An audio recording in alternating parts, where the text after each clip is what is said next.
Hello everyone, my name is Oksozo, and today I will be presenting about distributed object in Shopee style microservices. This topic is part of our parallel and distributed system course session 6.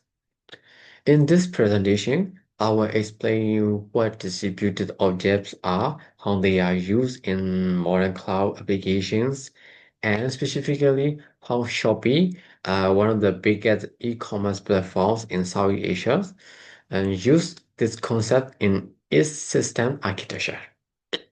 I will also introduce some common technologies like Java, RMI, CORBA, uh, SOAP, and REST. And finally, discuss the benefits, challenges, and best practice in building distributed systems. So let's get started. So what are distributed objects? To begin, let's understand about the meaning of distributed objects. Distributed objects are objects or components that exist on different computers or servers that can still communicate and work together as if they are in same machine. For example, imagine you have an application that show your shopping cart on your phone, but the data actually lives in the database on the cloud server. So the process that's allowing your phone and the server to share this information smoothly. So that is the power of distributed objects. And these objects allow the system to share both data and methods. In other words, one program can call a function that exists in another computer through a network. So this is the core concept in distributed and cloud computing because it helps build large-scale systems that can handle millions of users at once. Um, Almost every major app you use today, like Shopee, Netflix, Amazon, there's a lot of things. It depends on distributed objects to operate efficiently. Okay, and also you can check in here. And then we'll move to another slide. This slide is for Shopee, a real-world distributed system. So now let's take a look at the real-world case Shopee. Shopee is use a microservice architecture, which means its application is divided into small independent services. So some of these services include the user service, the product service, card service, order service, notification service, and also include like payment service and inventory service, as you can see in here. Okay, so each of these service is a distributed object because they are separate independent components that communicate through the network. Mostly they're using REST API. Okay. And then, for instance, it's like when you open the Shopee app, your profile and product listing come from different services. When you check out, your payment is handled by the payment service, and your order details are stored by another service. So there's a lot of service. So all these services are running in the cloud, often across multiple servers, but to you as a user, everything feels like one single app. So you can do everything into one single app. So that's the power and magic of distributed objects at work. I mean, in reality. Okay, so let's move to the example for Shopee checkout flow. So let's go step by step through what happens when a customer places an order on Shopee. So first, the user might add item to their cart. So that request goes to the cart service, which store your cart data, like shoe, clothes, something like that that you want. So when the user clicks checkout, the order service creates a new order and starts communication with other service. Other services like next it's called the inventory service to check if the items are available and to reset store. Okay. Then after that, it connects to the payment service to process the payment. Like this could be the throughout a credit card, Shopee Pay, or maybe another payment method like banking or maybe GoPay. There's a lot.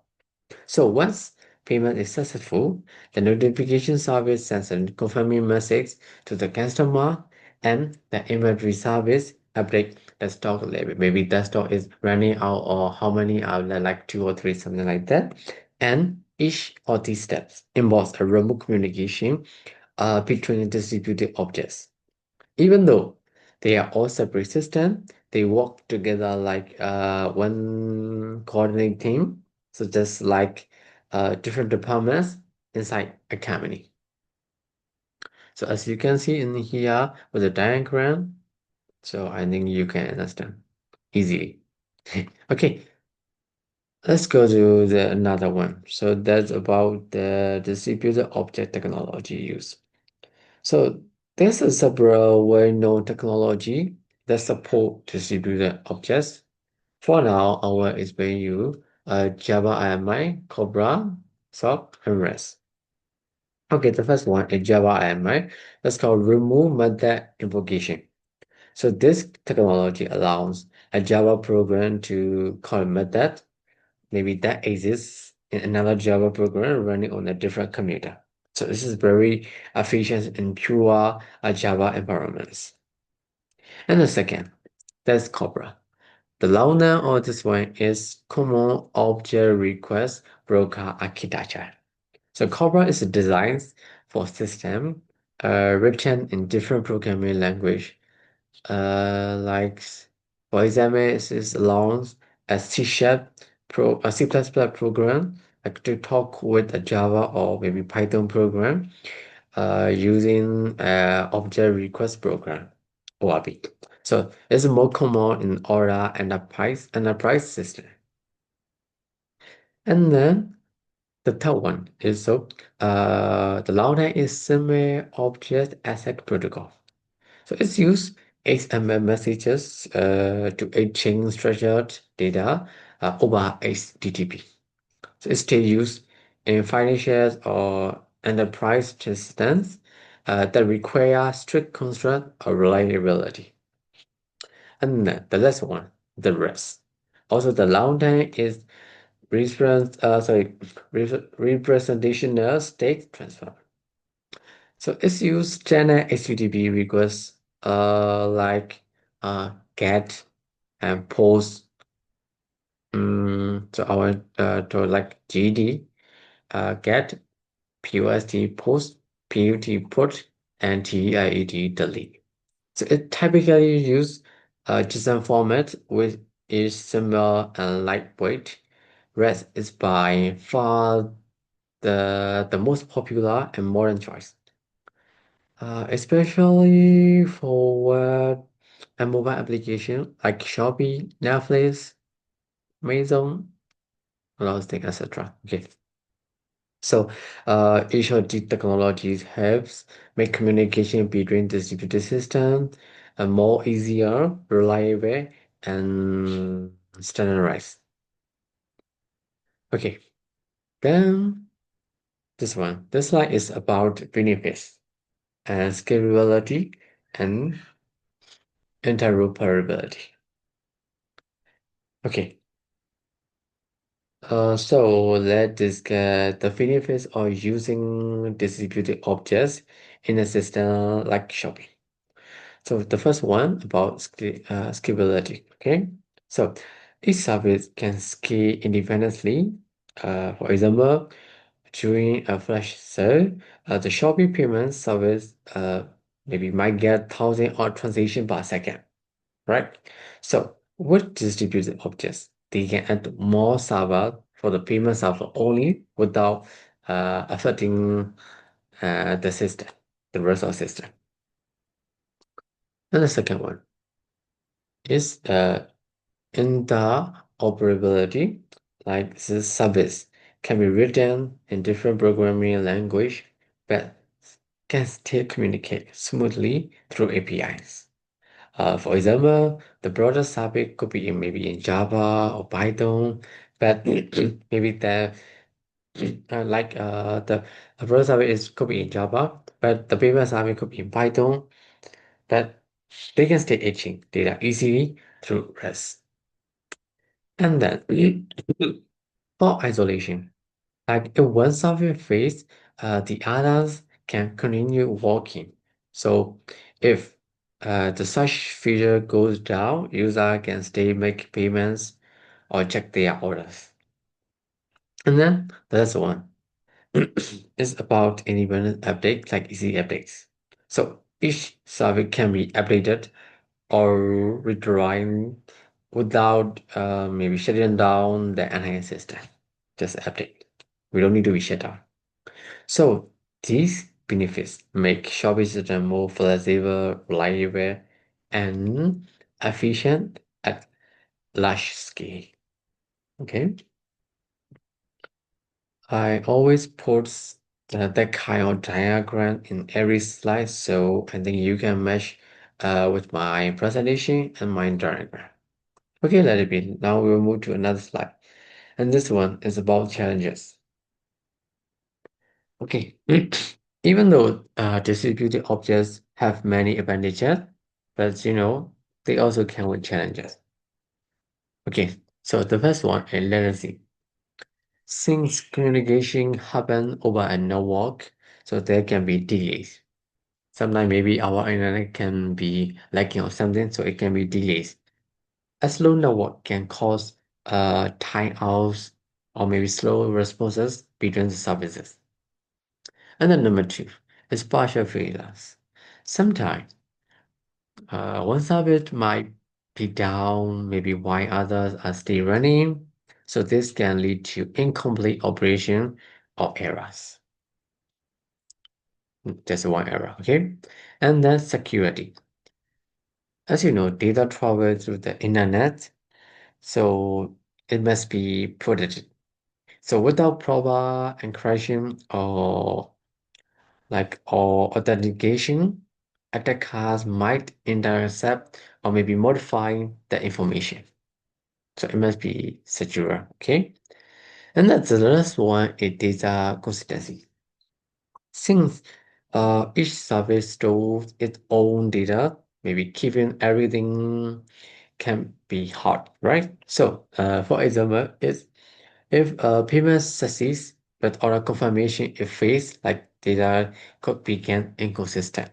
This is danger, right? So these problems make distributed system more complex to design and maintain. But with Go strategy, they can be managed effectively. So you should be careful. And so after challenge that, we need to think about solution and practice. So to handle these challenges, developers use separate best practices. So the first one is catching. So this helps reduce latency by storing frequently used data temporarily. This means faster access and less network load. And then another one is retry, organizing, and circuit breaker. So it handles temporary failures. Like for example, if a service call fails, that is the system automatically returns or maybe stores, sending requests for a while to avoid overload. And then we will move to authentication and encryption. So they're using SSL certificates or maybe tokens to make communication secure and maybe prevent fraud and unauthorized access. And another solution is distributed databases. So each ensure data remains consistent across services, like system, like maybe MongoDB or Cassandra are often used for this. And the last one is monitoring. So monitoring and logging tools like uh, Grafana, it helps developer track error and performance issue quickly. So by combining all these techniques, large systems like Shopee stay reliable even when millions of transactions happen in every single second. Okay, so the solution, and I will show you one example about the how service communicate like REST example.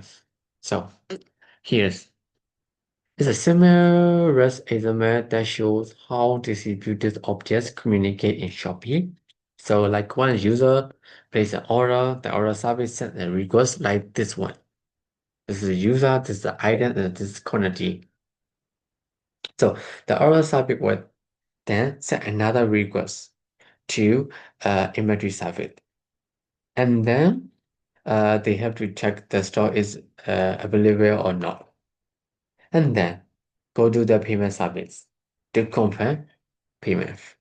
Finally, like when both succeed, the order service response status is confirmed. So this similar communication pattern show how distributed objects, exchange data, and complete and text together. Even though these services run on different services, different service and different servers, they can collaborate or they can communicate efficiently through REST API.